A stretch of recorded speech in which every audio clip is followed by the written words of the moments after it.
Glycerine, that mother. Oh, I don't know the words.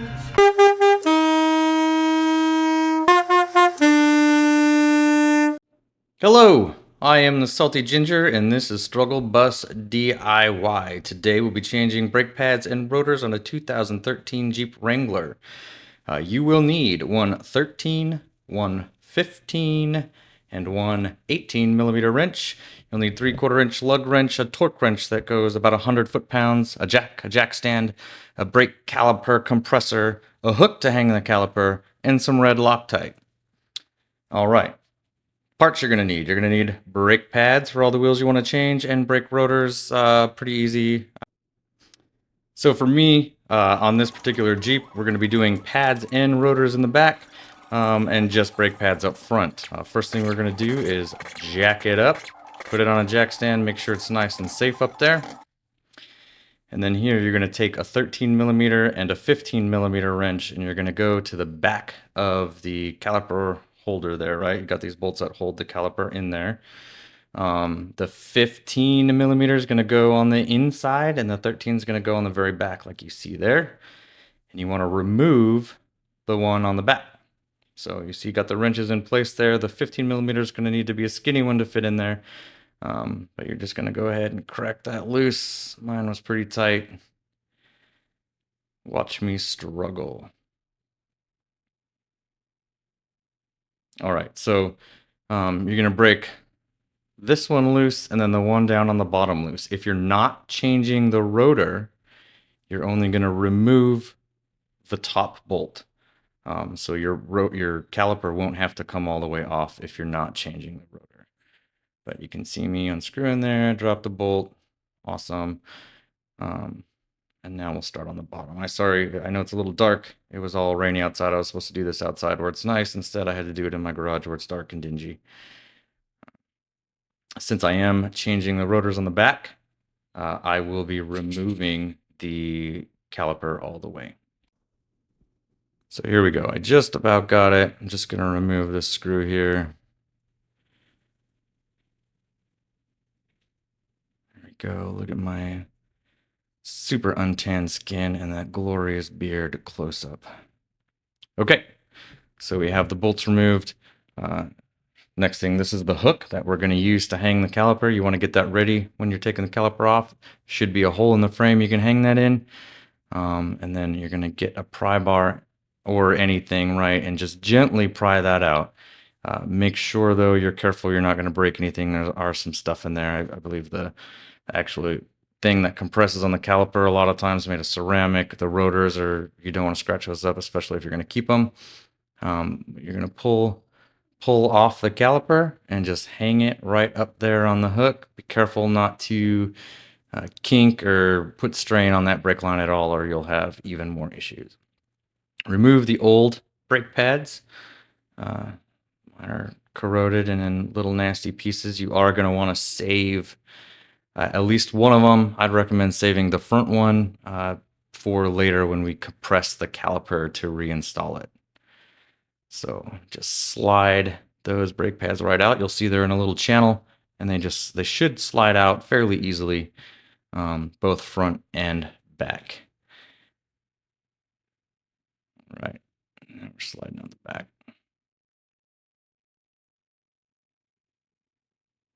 Boom. Back pad removed. So next thing you're going to want to do in there's clips on both sides of the rotor in that caliper holder. You know what? We're just going to remove the caliper holder. Let's do that.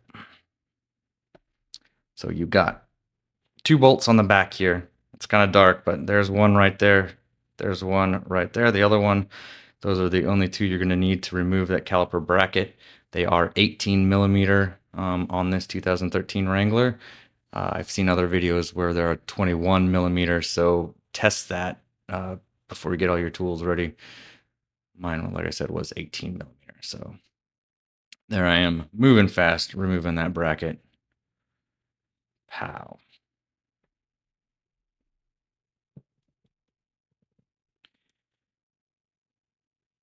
Make sure you keep all the bolts handy, right? I shouldn't have to say that, but I have definitely lost bolts in the past. All right, so we got that off. Now we're going to remove the old rotor. Sometimes they'll be a little corroded on there. Sometimes if it's the first time you've changed the rotor, there'll be little clips. You can pull those out with a wrench, needle nose plier, something like that. I'm going to use a soft mallet to just kind of break this loose. Once it's broken free off of there, it's pretty easy. You just wiggle it right off. Wiggle, wiggle, wiggle. My rotor don't jingle. It folds. All right. You clean this up. In the video, it doesn't show me cleaning it up very well. I did outside of the filming. This is just for show.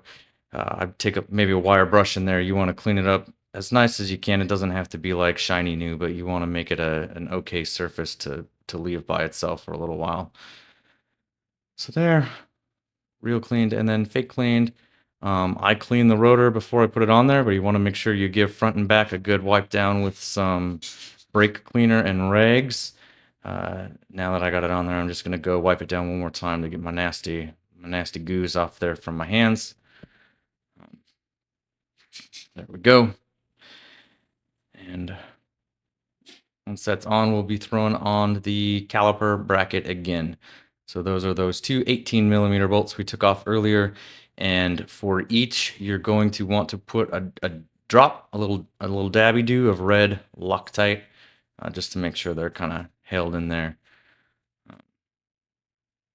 And I've done this set of brakes in the past, and that was my first brake job actually when I did these prior. And I really tightened these bolts, and they were so hard to get off. So when you tighten them, they don't have to be crazy tight. I'm sure there's a torque spec somewhere in the manual. I didn't look that up, but I didn't make them crazy tight. So they didn't come from the factory crazy tight either. You want to tighten them. Don't leave them loose, but don't get crazy. So there you go. Bolt with Loctite.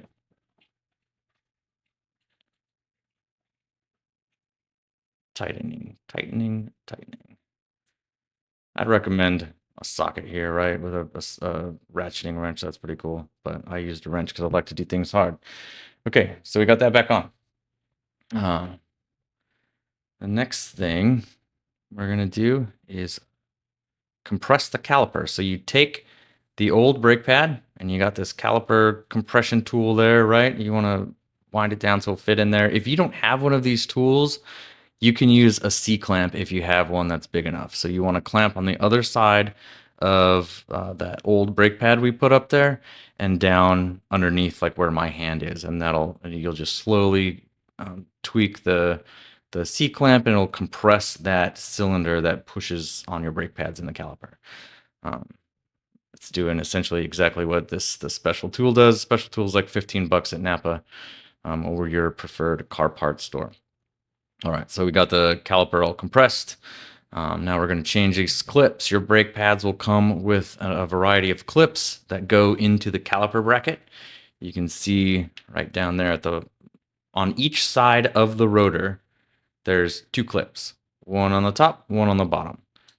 So sometimes the clips aren't in bad shape and they can stay in there. In this case, some of the clips were missing and some of them were in bad shape, so I just replaced them all. I probably didn't need to, but I did. But they're real easy to pop out, real easy to pop back in. So just pop out the old clips, match them with a new set of clips that came with the brake pads, and change all of them if you want. Change the ones that are bad, do whatever you want. But once they're changed, we're going to move on and put the pads in. And you can see I've slipped in the front pad right there. Pretty easy to get in there. It only goes one way. And the back pad, you'll see, has this metal tab. It sticks out the back, so you just want to make sure that that goes in the back. It's pretty easy to see which way it goes, right? It goes with the contour of the rotor, slides in just like the front one slides in, and now we'll reinstall the caliper. So you're going to remove the little compression tool there, make sure you get the old brake pad out, and it's just gonna slide back on. You'll have to kind of wiggle it around a little bit to get it on there, but it is pretty easy. And then when it comes, the bolts that are on the caliper bracket will have to be pushed in a little bit to get the caliper on there. See, just like that. Throw the bolt in there. Make sure you're using that red Loctite. You'll see me here I put in the bottom bolt with red Loctite, torque it down, and then I have to remove the top because I forgot the red Loctite on the top one. But there you go. Pop them in there, use the wrench to get them nice and tight. And that's that. We didn't disturb the brake line, so we don't have to do anything with the fluid, really. So we're going to throw the tire back on here. The cool noises. Get the jack stand out, lower it down. And it doesn't show it in this part, but I do torque these. The spec to torque that is about 100 foot-pounds per the manual. So this is just showing you when you use your jack stand, you want, before you start working, you want your car to be resting on the jack stand, nice and solid, but also you want the jack to have some weight too. That's what I found works the best for me, is safest. The car is most stable that way. So on the back, we did the pads, we did the rotors. Now we're going to move to the front and just do the brake pads up front. It is a little bit different. It's definitely a little bit easier, obviously, because there's less steps, right? So boom, get that tire out of there. Here we go. Same thing, 13, 15 millimeter wrench. Oh, first there's the brake line is kind of connected to another line. You want to disconnect them so you can move the caliper. But we're going to use that 15 and 13 millimeter wrench, break these two bolts free, take the top one out, leave the bottom one in there, just loose so the caliper pivots. So there we go, it's loose.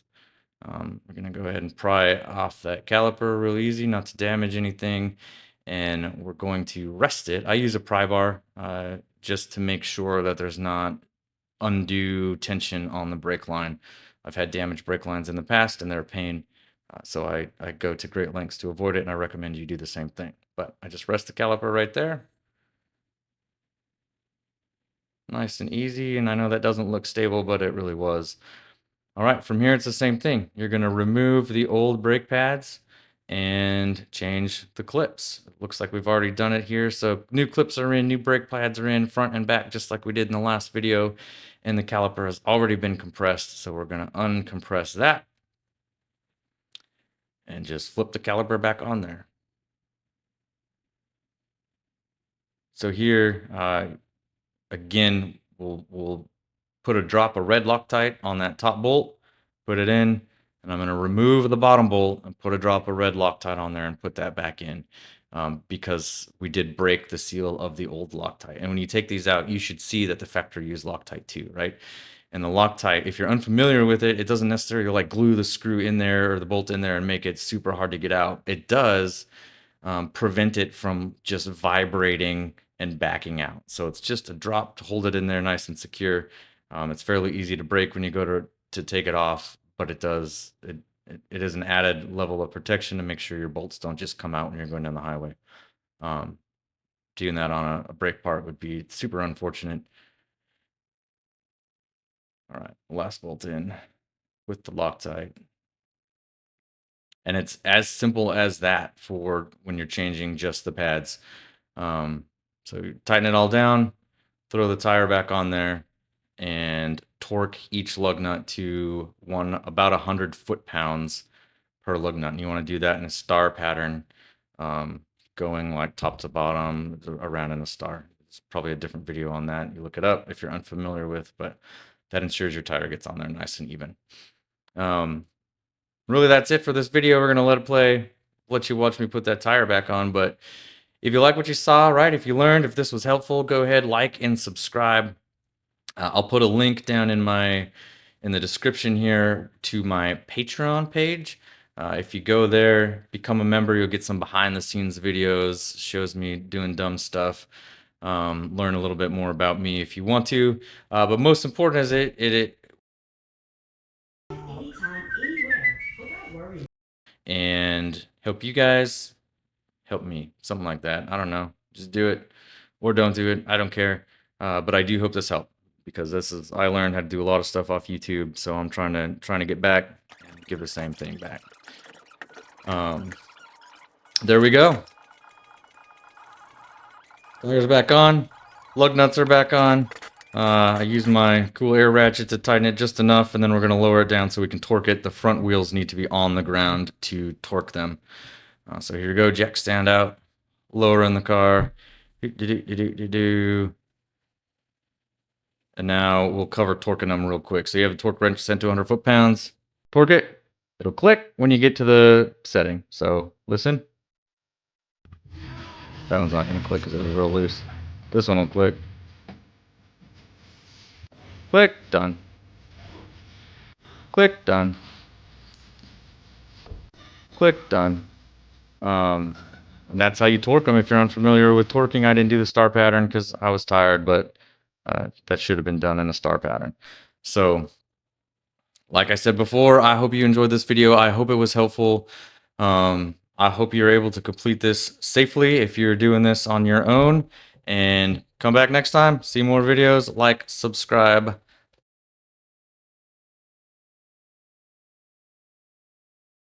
Salty Ginger out. Bye.